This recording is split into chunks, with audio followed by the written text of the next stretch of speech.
Nice ಹಾ. ಯಾ bro, ಆದ್ರೆ ಅದೇನು? ಓ, ಅದು low urea alert.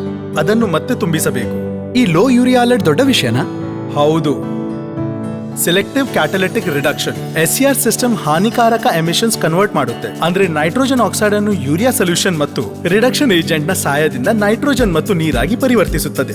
Diesel exhaust fluid DEF ಅಥವಾ ಯೂರಿಯಾ ಲೆವೆಲ್ ಗೇಜ್ ಟ್ಯಾಂಕ್ ನಲ್ಲಿ ಉಳಿದಿರೋ ಯೂರಿಯಾ ಸೊಲ್ಯೂಷನ್ ನ ಅಂದಾಜು ಪ್ರಮಾಣ ಸೂಚಿಸುತ್ತೆ.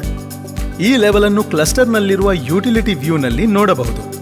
ಲೋ ಯೂರಿಯಾ ಲೆವೆಲ್ಸ್ 4 ಹಂತಗಳಲ್ಲಿ ಯೂರಿಯಾ ಲೆವೆಲ್ ಅಲರ್ಟ್ ಸೂಚಿಸುತ್ತೆ. ಮೊದಲಾಗಿ ಲೋ ಯೂರಿಯಾ ಅಂತ ಇಂಡಿಕೇಟರ್ ಲೈಟ್ ತೋರಿಸುವ ಮೆಸೇಜ್ ಮೂಲಕ ತಿಳಿಸುತ್ತದೆ. ಈ ಹಂತದಲ್ಲಿ ರಿಫಿಲ್ ಮಾಡಲು ಸಲಹಿಸುತ್ತೇವೆ. ಮೊದಲ ಅಲರ್ಟ್ ನಲ್ಲಿ ಯೂರಿಯಾ ತುಂಬದಿದ್ದರೆ ಎರಡನೇ ಅಲರ್ಟ್ ನಲ್ಲಿ ಲೈಟ್ ಕಾಣಿಸಿಕೊಳ್ಳುತ್ತೆ. ಎರಡನೇ ಅಲರ್ಟ್ ಲೈಟ್ ನಲ್ಲಿ ರಿಫಿಲ್ ಯೂರಿಯಾ ಅನ್ನು ಮೆಸೇಜ್ ಬರುತ್ತೆ. ಮೂರನೇ ಅಲರ್ಟ್ ಆದಾಗ ಯೂರಿಯಾ ಟ್ಯಾಂಕ್ ಬಹುತೇಕ ಖಾಲಿ ಆಗಿರುತ್ತೆ.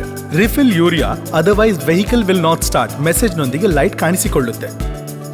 ಚಾಲನ ಅಭ್ಯಾಸಗಳು ಮತ್ತು ಚಾಲನ ಪರಿಸ್ಥಿತಿಗೆ ಅನುಗುಣವಾಗಿ ನಿಜವಾದ ಚಾಲನ ದೂರವು ಬದಲಾಗಬಹುದು. ಯೂರಿಯಾ ಟ್ಯಾಂಕ್ ಖಾಲಿಯಾದಾಗ 4ನೇ ಅಲರ್ಟ್ ಲೈಟ್ ಕಾಣಿಸಿಕೊಳ್ಳುತ್ತೆ.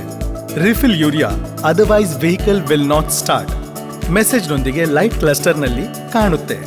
4ನೇ ಅಲರ್ಟ್ ನಂತರ ಎಂಜಿನ್ ಆಫ್ ಮಾಡಿದ ಮೇಲೆ ಯೂರಿಯಾ ತುಂಬುವವರೆಗೆ ವಾಹನವು ಸ್ಟಾರ್ಟ್ ಆಗುವುದಿಲ್ಲ. ಹಂಗೆ ಆದ್ರೆ ಯೂರಿಯಾ ಹೇಗೆ ತುಂಬೋದು? ಅದು ತುಂಬಾ ಸಿಂಪಲ್.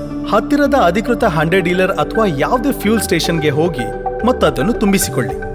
ನೋಡಿ, ಹಾನಿಕಾರಕ ಎಮಿಷನ್ಸ್ ಕಡಿಮೆ ಮಾಡಲು SCR ಎಚ್ಚರಿಕೆ ವ್ಯವಸ್ಥೆಯನ್ನು ಅಭಿವೃದ್ಧಿಪಡಿಸಲಾಗಿದೆ. ಆದ್ದರಿಂದ ಮೊದಲ ಅಲರ್ಟ್ ಬಂದ ತಕ್ಷಣ ನೀವು ಯೂರಿಯಾ ತುಂಬಿಸಿ ಖಚಿತಪಡಿಸಿ ಮತ್ತು ಸ್ವಚ್ಛ ಪರಿಸರಕ್ಕೆ ಕೊಡುಗೆ ನೀಡಿ.